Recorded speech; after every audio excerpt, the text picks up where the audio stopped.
His geek could go on all day. This guy's an animated lover, bro. But I know you're not just an animator, you're also a philosopher. You're deep into philosophy. You're in the trenches of philosophy too. So I wanted to ask you about like, what do you think about like people like, first off, who's your favorite philosopher? Talk about. I know you've mentioned Alan Watts, but also talk about Jung and what he talked about and his ideas, and just like why you think philosophy is also important and how it can be applied to people's lives. Oof. Deep question. Of course, bro. Deep question. I'll try to keep it simple because my head is hurting now. But damn, philosophy. Wow. Philosophy, I mean, break it down. It's the study of life. Go on. Study of life. Everyone's living a different fucking life, you know what I mean? So philosophy does apply to everyone in just vastly different ways, which are obviously personal to the person that is studying their life. Mm-hmm. But the way I see it, it's kind of like a analysis of who you are, how you act, what your attitudes are, your behavior, the way you operate in this world is your philosophy, your lifestyle. You know what I mean? The culture you're trying to create, that is your philosophy. I think everyone should have a fucking philosophy, because not like a moral code to live by, but a set of fucking values and ethics that you're actually gonna stick to. What is your philosophy in one line, if you have to say? Foundational. My philosophy straight up foundational. You're gonna have to explain that one still, brother. I'm a foundation. Some people say they're a fundamentalist. I'm a foundationalist. What's the difference? I don't think there is a difference, to be honest.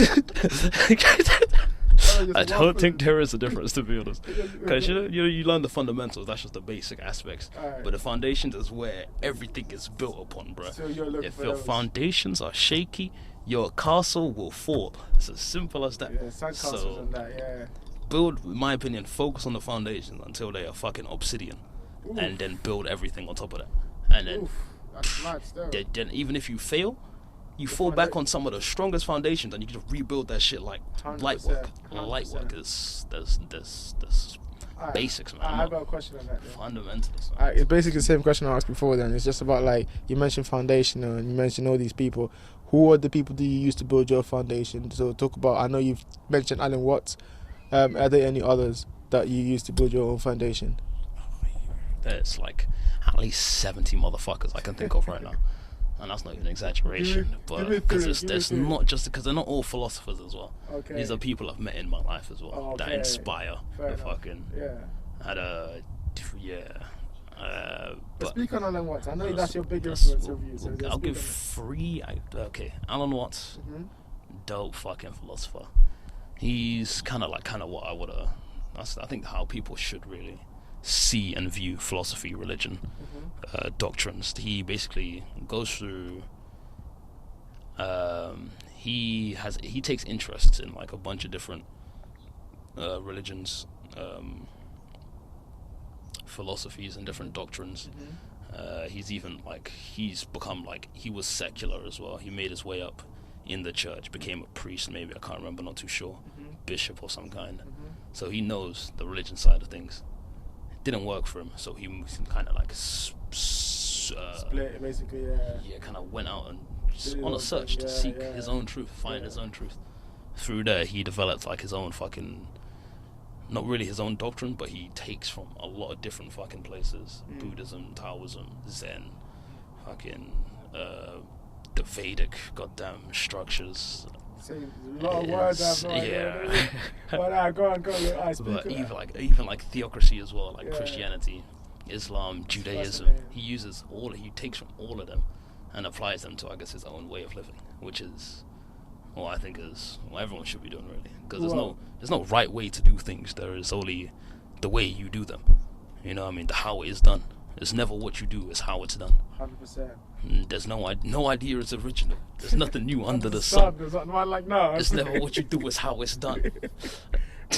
Shout out Barry White for the sample as well. Shout out Barry White for the sample. Oh my god, I'm never gonna give you up, baby. Shit. Sorry. It's good. This is going off, bro.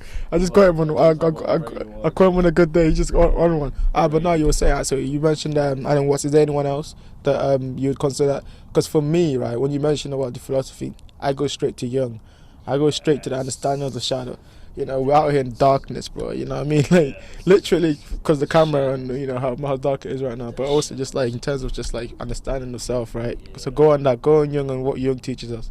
Ooh, honestly, I've researched into Jung. I've watched a lot of videos, taken notes on what he's done, but I'm still, like, for myself, still trying to understand from his perspective. Like, he was a very intense man. Yeah. And, like, intense, bro. in fucking tense, deep, bro. Like, but from what you know, you speak more a bit. he was like, for most people, I don't think they're ever gonna reach that level of I guess connection with their psyche, like understand it deep enough, or even take the steps to fucking understand it deep enough to the level that he did. Because obviously it's some scary shit. They don't really want to. Some people are afraid to go that fucking deep. So he was seeing, like, he really talked about this concept of active imagination, which is how he was like a gateway to talk to different, like, entities in his brain. Yeah, he would. Maybe they're subconscious entities taking form through your conscious, like a mix, like a blend in between your conscious and subconscious. It kind of forms this own entity that you see in your mind, kind of like on that you can interact with, ask questions, gain insight from. It's that type of shit. About your own psyche, getting insight about your own psyche. Yeah, some would say it's your own psyche. Is it your own psyche? You never know. Yeah. This world is crazy. There's a lot of things we just don't know. Okay. But in terms of Jung, no, he saw a lot of crazy shit. And he had to explain it in one way, so he used science, he used life, his philosophy, and through that we got a monumental amount of information about how we operate mentally and as humans, how we behave. It gets into the animus and the anima, the fucking ego, the id, the super ego. So as a genius, he goes into the shadow self as well. It's not all happy. It's not all fun and games.